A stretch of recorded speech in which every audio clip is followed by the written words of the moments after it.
Et je déclare que toute puissance qui combat ta vie soit brisée et paralysée dans le nom précieux de Jésus-Christ de Nazareth. Tout esprit de retard, d'éternel recommencement, toute puissance dans ta fondation, dans tes fondements, soit renversée dans le nom précieux de Jésus-Christ de Nazareth.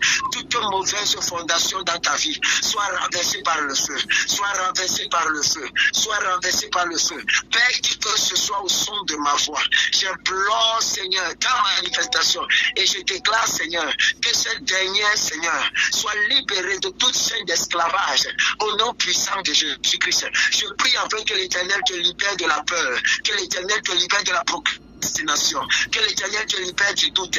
Au nom puissant de Jésus-Christ, donne-moi un amen bien. Amen. Très rapidement, je vais lire la parole de l'Éternel, le livre d'Exode chapitre 3. Exodus chapter 3. Exode chapitre 3, le verset 10 au verset 11. Yahweh Sabaoth, Yahweh Sabaoth. Je lis. Maintenant, va, je t'enverrai auprès de Pharaon, et tu feras sortir de mon peuple, les enfants d'Israël. Moïse dit à Dieu, qui suis-je pour aller vers Pharaon et pour faire sortir d'Égypte les enfants d'Israël? Je bénis ton nom pour ta parole, Seigneur. Qu'il me soit permis de la transmettre dans toute sa véracité. Que gloire et honneur te reviennent, toi qui es infiniment grand. Au nom de Jésus-Christ, nous avons prié. Que les saints disent Amen. Amen. Amen.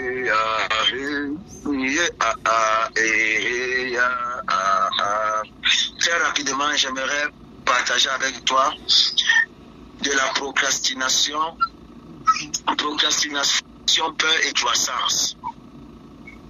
Procrastination, peur et croissance. Une étape de transition, une étape d'évolution. C'est obligé que tu évolues, mon ami. Sinon, tu ne procrastineras plus. Tu n'auras plus peur, mais tu vas avancer et évoluer dans le nom puissant de Jésus-Christ de Nazareth. Tu vas avancer et évoluer dans le nom puissant de Jésus-Christ. Tu es obligé. C'est une obligation. Si tu es fait à l'image et à la ressemblance de Dieu, tu es obligé d'évoluer. Beaucoup de personnes, mes amis, pensent que la preuve de la présence de Dieu dans la vie d'un homme, c'est lorsque ces derniers s'y parlent en langue. Que la preuve de la... Pendant que je suis en train de parler, il y a quelqu'un qui est sous le son de ma voix, le bas, la plante de tes pieds est en train de chauffer. La plante de tes pieds est en train de chauffer. L'Éternel va provoquer un mouvement dans ta vie. C'est la raison pour laquelle ta plante de pieds et tes mains sont en train de chauffer. La plante de tes pieds et tes mains sont en train de chauffer. Et pendant que je serai en train de partager la parole de l'Éternel, tu vas commencer à transpirer de grosses gouttes. J'étais dans des gens, mes amis, que beaucoup de personnes pensent que la preuve de la présence de Dieu dans une vie, c'est lorsque cette personne parle en langue, c'est lorsque cette personne prophétise. Tu pourras prophétiser, mais cependant Dieu n'est pas dans ta vie, mon ami. Il y a des personnes qui prophétisent, mais qui prophétisent avec l'esprit de Python. Il y a des personnes qui prophétisent, même qui ont le don, mais Dieu n'est plus dans leur vie. Et je vous ai déjà dit, mes amis, que Dieu... Il renvoie ses employés, mes amis, sans les avoir enlevés de l'entreprise. Donc, il y a des moments où tu peux continuer à travailler, tu peux continuer à servir Dieu, et tu penses que tu as pendant, Dieu n'est plus avec toi. Donc la preuve de la présence de Dieu dans une vie, ce n'est pas lorsque cette vie se manifeste un don spirituel quelconque. Tu peux avoir reçu le don, mais l'Esprit de l'Éternel n'habite plus en toi. Tu peux avoir reçu le don, mais Dieu n'habite plus en toi. La preuve de la présence de Dieu, c'est lorsqu'il y a mouvement. Genèse chapitre 1, le verset 2. Et l'Esprit de l'Éternel se mouvait au-dessus des eaux. Là où il y a l'Esprit de Dieu, il y a mouvance, mes amis. Il n'y a pas procrastination. Il y a mouvement. Après ce soir, tu dois évoluer. Il y a des personnes qui sont sur le son de ma voix. M'a dit l'Éternel. Depuis des années, vous êtes sur place.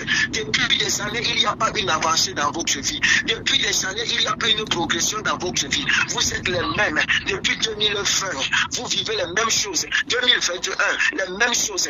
Et au terme de chaque année, vous parvenez toujours à la même conclusion. L'Éternel me dit, il y a quelqu'un qui est sur le son de ma voix. Ça fait presque 10 ans aujourd'hui. J'ai dit 10 ans. 10 ans ta vie est en train de tourner comme ça. 10 ans, 10 ans, 10 ans. C'est que l'Esprit de l'Éternel est en train de me dire. Ça fait presque 10 ans que ta vie tourne en rond. Après cette prière et après ce moment-ci, mon ami, ta vie va avancer. Ta vie est obligée d'avancer. Ta vie est obligée d'avancer. Tu ne peux pas continuer à rester sur place. Tu ne peux pas avoir Dieu et ta vie continuer à être la même. C'est impossible, mon ami. Ceux qui ont Dieu évoluent. Là où il y a Dieu, le changement. Ta vie part de gloire en gloire. Dieu seul ne change pas, mais toi tu dois changer. Dieu seul ne change pas. Si tu es toujours aujourd'hui, cette année, la même personne que tu as été durant les années antécédentes, there is some matter in your life. Il y a un problème dans ta vie, mon ami. Tu dois progresser. Tu dois progresser. Tu dois progresser. Le cycle de la vie est fait d'un cycle évolutif, mes amis. Ça veut dire que tu commences comme un tétard, une larve. Après tu deviens un tétard, après tu deviens un embryon, après l'enfant commence à se former. Après 9 mois, tu sors du ventre, on te porte. Après tu commences à t'asseoir. Après tu rampes. Après tu te tiens debout, tu marches. Tu pars à l'école, tu commences à évoluer. Tu évolues. Si tu évolues, si la vie est un cycle évolutif, pourquoi toi tu ne dois pas évoluer, mon ami? Pourquoi toi tu ne dois pas évoluer? Tu dois progresser. La procrastination te libérera au nom puissant de Jésus-Christ de Nazareth. Beaucoup de personnes disent non, oh, tout ce que Dieu fait est bon. C'est vrai, mes amis. Que Dieu fait est bon. La Bible n'a pas dit que tout ce que Dieu fait est mauvais. Ça veut dire que tout ce que l'Éternel fait, ça produit de la joie et de la bonté. Donc toutes les choses qui ne produisent pas de la joie, de la bonté, du bonheur et de la satisfaction dans ton cœur et dans ta vie, ce n'est pas de Dieu, mes amis. Tout ce que Dieu fait est bon. Les gens interprètent souvent mal le texte là en disant que non, tout ce qui m'arrive, c'est bon. Non, Dieu n'a pas dit que tout ce qui t'arrive est bon. La Bible dit tout ce qu'il fait. Je ne sais pas si le français je comprends. Oh oui. Amen, papa. Oh, quelqu'un ne comprend pas. Je dis, la Bible n'a pas dit que tout ce qui va t'arriver est bon. Non. La Bible n'a pas dit que tout ce que tu vas vivre est bon. La Bible dit tout ce que Dieu fait est bon. Ça veut dire que les œuvres de Dieu dans une vie, c'est la bonté. Donc ce que tu dois vivre, c'est la bonté, mon ami. C'est la bonté. Ne comprenez pas mal la Bible et n'interprétez pas mal la Bible. Et ce qui est même bizarre, c'est que certains d'entre nous, moi-même je le disais jusqu'à ce que le Saint-Esprit me dise que fils, tu comprends mal, vous avez mal compris ce texte-ci-là.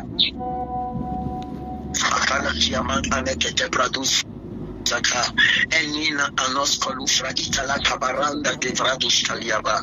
Père, aide tes enfants dans le nom puissant de Jésus-Christ. Alors, mon ami, la procrastination ne doit plus être ton partage. La peur ne doit plus être ton partage, mon ami. Nous parlons souvent de la procrastination comme de simple, comme des efforts pour expérimenter quelque chose de nouveau. Parce que tu sais, tu te dis que si tu fais des efforts, tu risques de perdre ce que tu as déjà. Écoutez-moi, il y a l'adage qui dit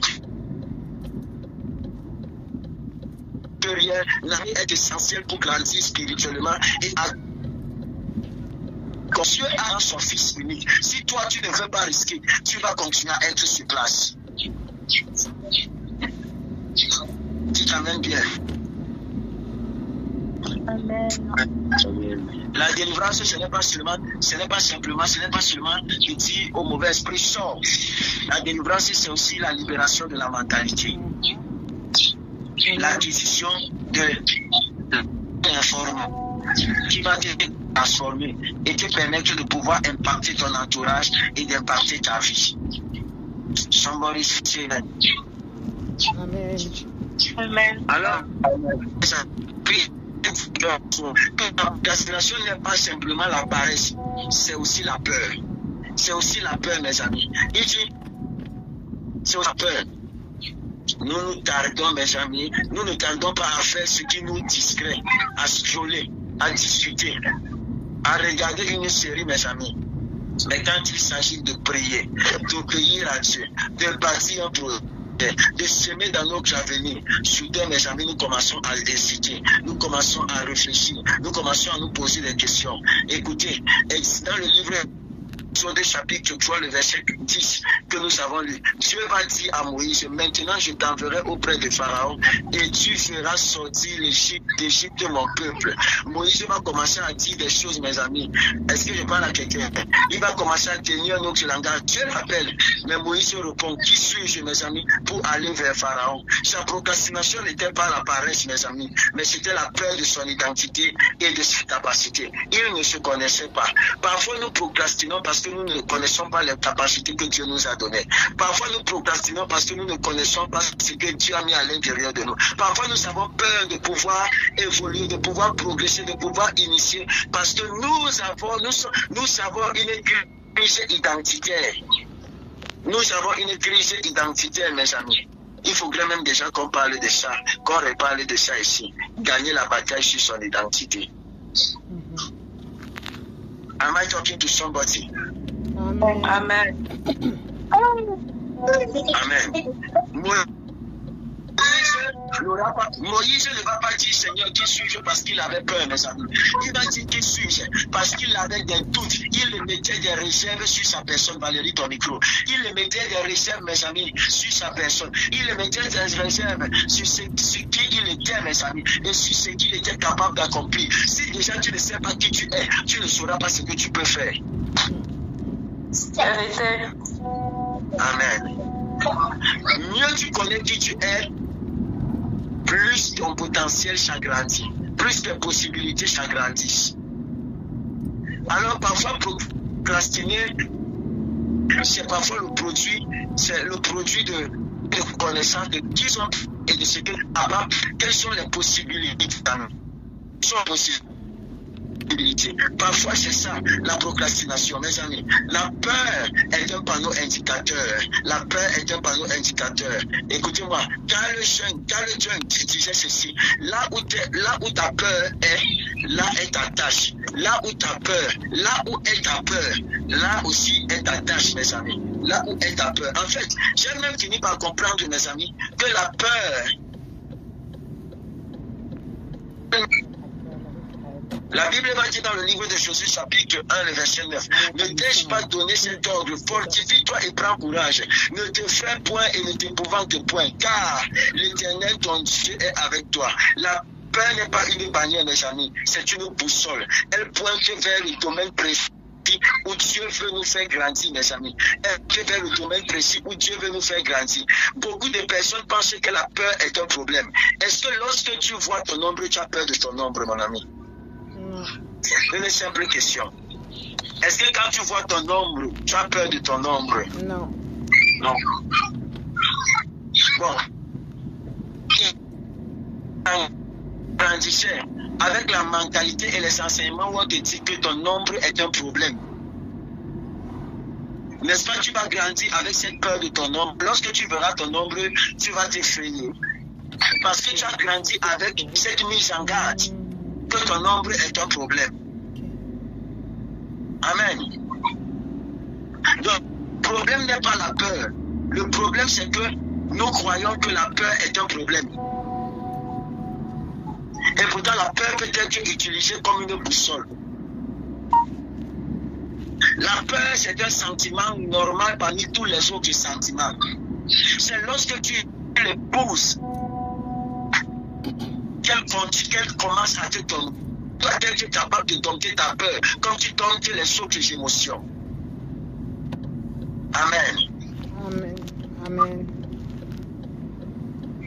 Mes amis, retarder l'obéissance, mes amis, c'est renforcer la médiocrité et la bassesse. Refuser, retarder l'obéissance, c'est renforcer la médiocrité. Chaque fois que nous repoussons, mes amis, ce qui nous élève, nous validons ce qui nous rabaisse. Chaque fois que nous retardons ce qui nous élève, mes amis. Chaque fois, mes amis, que nous refusons, que nous repoussons ce qui nous élève, nous validons ce qui nous abaisse.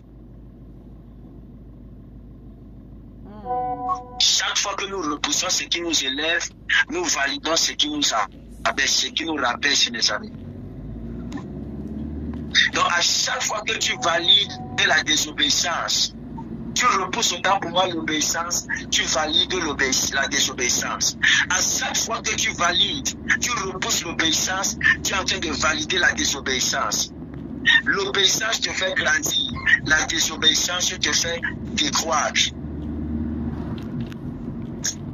Oh, est-ce que je parle à quelqu'un?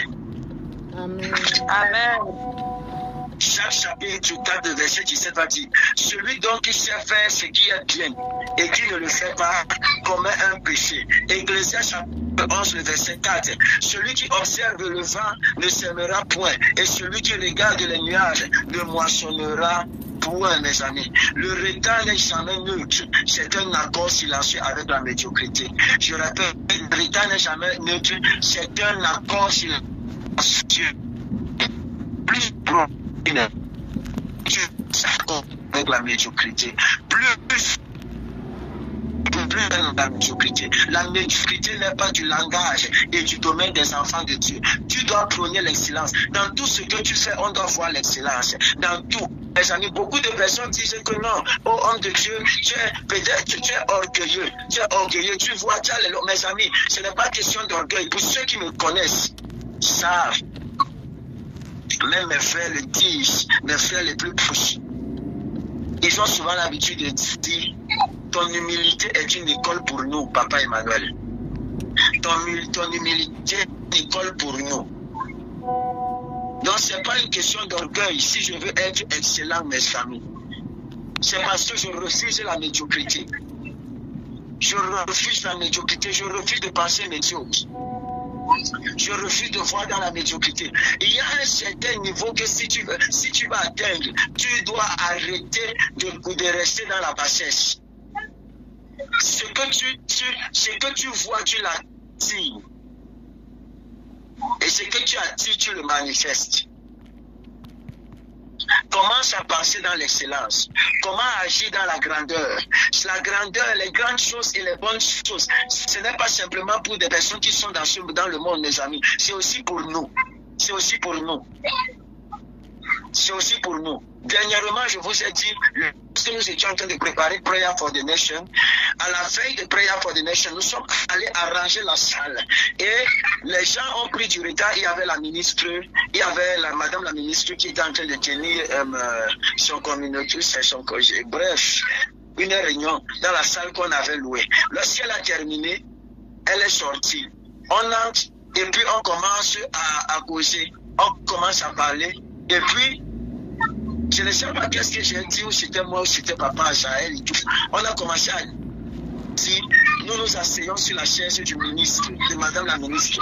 Nous allons avoir les postes à pouvoir dans cette chambre. Nous allons entrer à la présidence, mes amis. Et le tigre a dit que si vous entrez, le frère qui est avec nous, si vous entrez à la présidence, je ne vais plus jamais vous côtoyer, je ne vais plus parler avec vous. Je vais comprendre que vous avez mis la main quelque part. J'ai posé la question de savoir, donc c'est-à-dire que la présidence là c'est pour une catégorie de personnes et pas pour les enfants de Dieu. Il dit non, vous voyez un problème de mentalité. La médiocrité n'est pas de Dieu, mes amis. La médiocrité, ça veut dire que Dieu n'a pas le droit d'entrer au palais. Dieu n'a pas le droit de s'asseoir avec les rois. Dieu n'a pas le droit, mes amis. Sortez de la peur et sortez des mythes. Le Dieu que vous portez est un Dieu grand. Vous ne pouvez pas porter un Dieu grand qui a fait de grandes œuvres. Et vous-même, vous ne faites pas ces œuvres-là. C'est que vous ne priez pas le même Dieu. Vous ne priez pas le Dieu que je connais. Vous êtes obligé d'être grand. Vous êtes obligé, même dans votre langage, même dans votre façon de vous vêtir, même dans votre façon, on doit lire en vous la grandeur. La grandeur appelle la grandeur. La hauteur appelle la hauteur. Et la profondeur appelle la profondeur. Est-ce que je parle à quelqu'un? Amen. Il y a des endroits où vous ne pouvez jamais entrer avec un style d'habillement. On dit que l'habit ne fait pas le moine, mais on reconnaît le moine par son habit. Chaque classe ou encore chaque côté, chaque société, dans le séculier, est reconnu par sa tenue. Lorsque tu vois un médecin, tu le reconnais par sa tenue. Lorsque tu vois un avocat, tu le reconnais par sa tenue. Lorsque tu vois, mon ami, un mécanicien, tu le reconnais.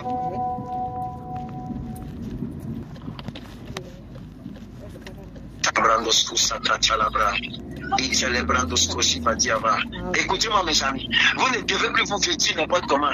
Mais ceux qui, si je vois quelqu'un un jour à côté de moi encore s'habiller n'importe comment, c'est-à-dire tu fais les cheveux comme si à la je m'en fous. C'est-à-dire que tu sors, tu fais même peur. Tu vois une jeune fille, on dirait que c'est pas une jeune fille, c'est une grand-mère. Prenez soin de vous. Vous avez l'esprit d'excellence. Soyez excellents, mes amis. Ne vous négligez pas. Être chrétien ne veut pas dire être crétin. Être chrétien ne veut pas dire se négliger.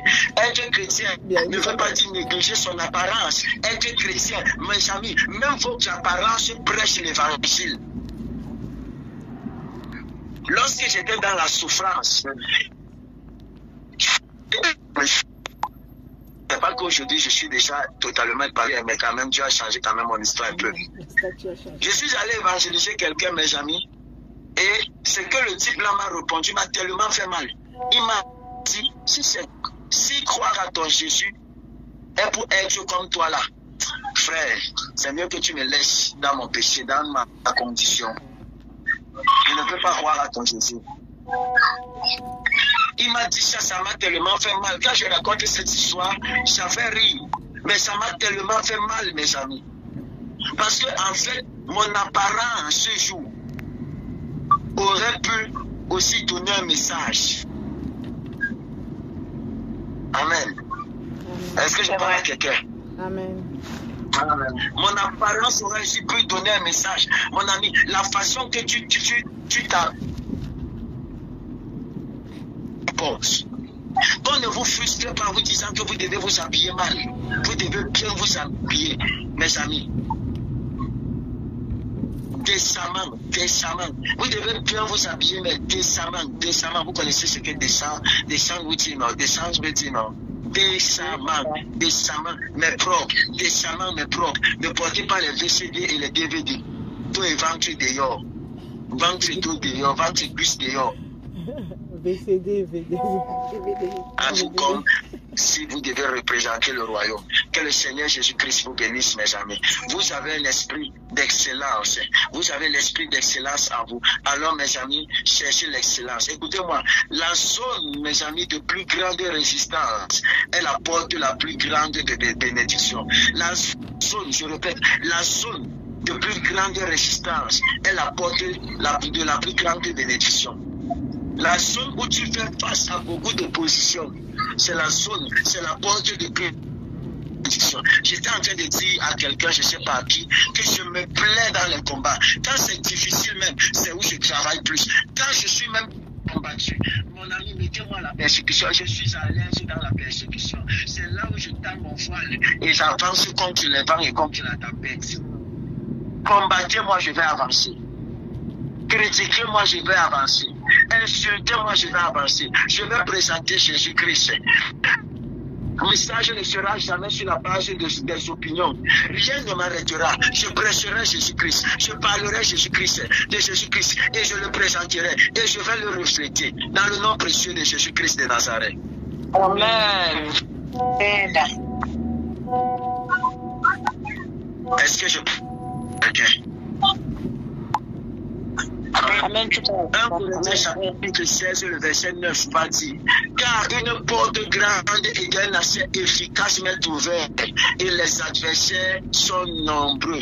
Paul montre, mes amis, que chaque grande opportunité vient avec des résistances. Il n'y a pas d'opportunité qui vient sans résistance, mes amis. L'un des indicateurs, même que c'est une bonne opportunité, c'est la qualité des résistances. La lourdeur que tu ressens n'est pas un obstacle, mais la preuve qu'un trésor t'attend à de l'autre côté. La lourdeur que tu ressens, mon ami, ce n'est pas un obstacle, mais c'est une preuve qu'un trésor t'attend de l'autre côté. Alors lève-toi, ne reste pas assis, ne paye pas tes chances, ne paye pas ton corps. Ne procrastine pas, mon ami. Avance et progresse. Avance et progresse. Avance et progresse. C'est très important pour toi en tant qu'enfant de Dieu, mon ami.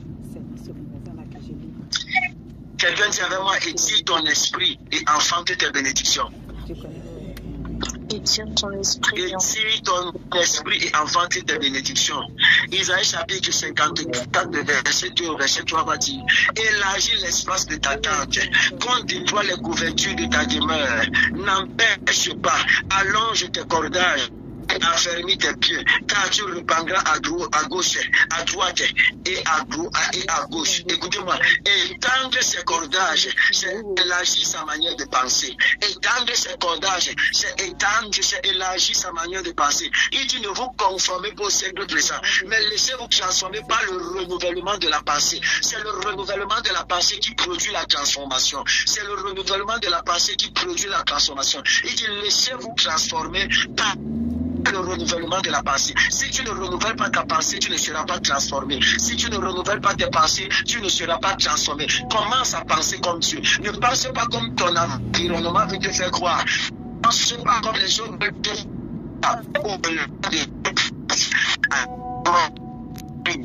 Tu as renouvelé ta pensée. Pense grandeur. La Bible déclare que ce sont les choses qui ne sont pas montées dans le cœur de l'homme, les choses que les yeux n'ont pas encore vues. C'est ce à quoi l'Éternel nous prédestine, mes amis, à de grandes choses. Alors élargis ta pensée.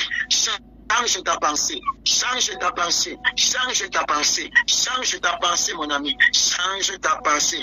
Enfanter ces bénédictions, mes amis, c'est passer à l'action malgré la peur. Enfanter ces bénédictions, c'est passer à l'action malgré la peur.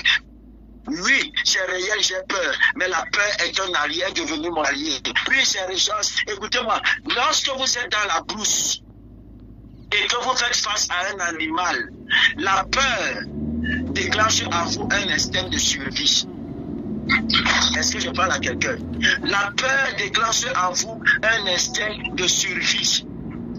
Ça va vous pousser à chercher à adopter l'attitude pour vous faire survivre.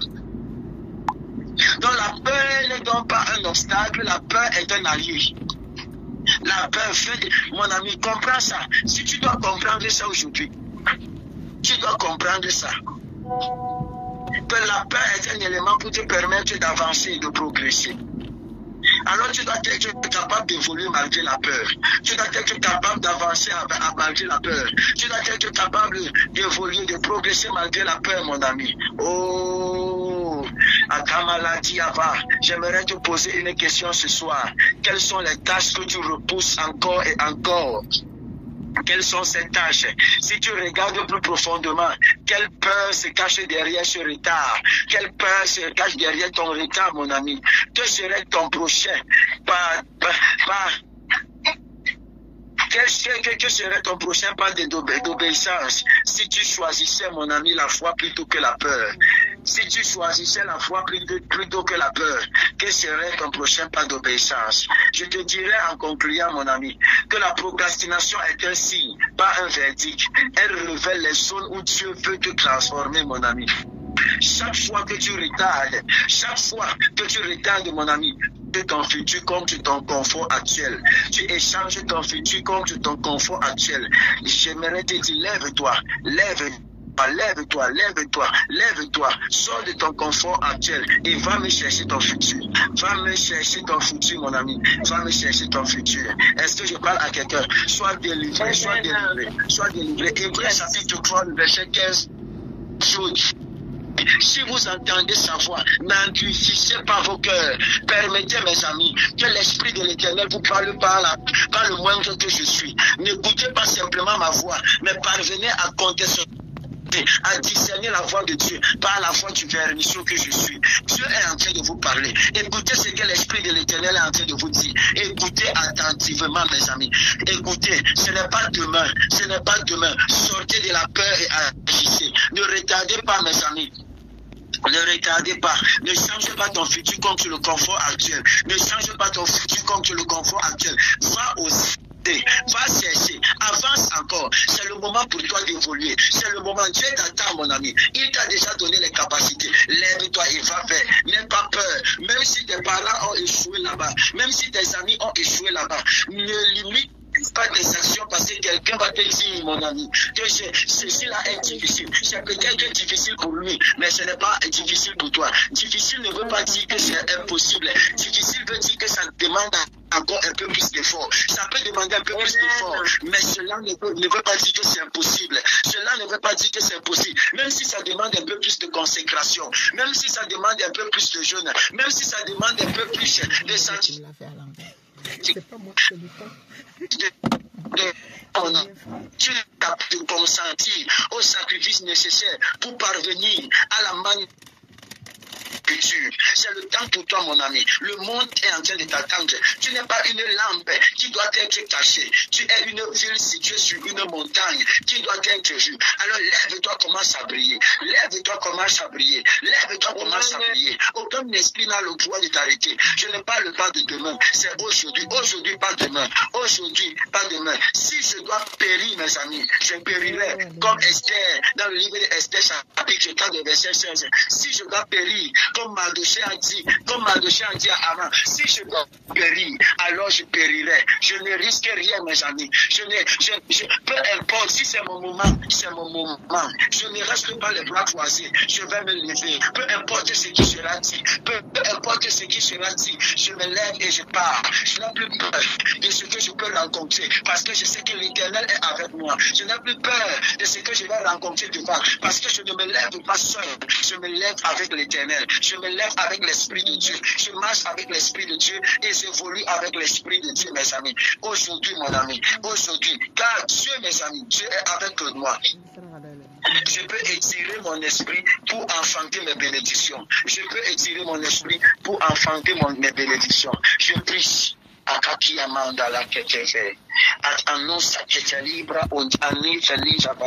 Que ceci soit ton partage dans le nom précieux de Jésus-Christ de Nazareth. Oh my goodness, que la grâce et la main de l'Éternel soient sur toi dans le nom précieux de Jésus-Christ. Sois visité par le feu. Sois visité par le feu. Sois visité par le feu. Sois visité par le feu. Au nom puissant et au nom précieux de Jésus-Christ. Que le Seigneur te bénisse. Amen. Et que sa grâce soit dans ta vie. Dans le nom puissant de Jésus-Christ de Nazareth. Quelqu'un dit Amen.